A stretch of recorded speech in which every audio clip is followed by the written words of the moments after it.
আজি আহিছোঁ আমি কলকাতাৰ দক্ষিণেশ্বৰ মন্দিৰ।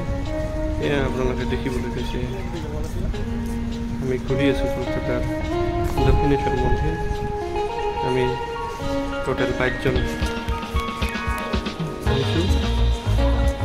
এয়া আপোনালোকে দেখিবলৈ পাইছে, আমি গৈ আছোঁ।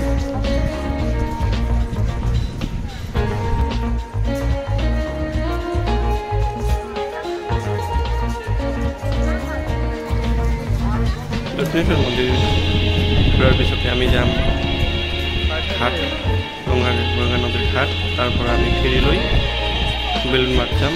আৰু বেলুন মাৰ্ট ঘূৰাৰ পিছত আমি যাম ইকো পাৰ্ক চাবলৈ। লাষ্ট ডেষ্টিনেশ্যন হ'ব আমাৰ ইকো পাৰ্ক। আপোনালোকে চাই থাকক ইয়াত দক্ষিণেশ্বৰ মন্দিৰৰ ভিডিঅ'।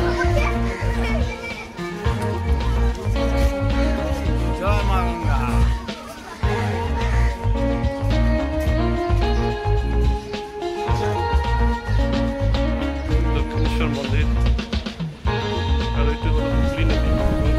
আপোনালোকে দেখিবলৈ পাইছে ষ্টেচু ৰাখিছে আৰু পিছফালে আছে গংগা নদী। এতিয়া আমি গৈ আছোঁ গংগা নদীত স্নান কৰিবলৈ। এইফালে আছে ঘাট, এইটো দক্ষিণেশ্বৰ মন্দিৰৰ পিছৰ ভাগ।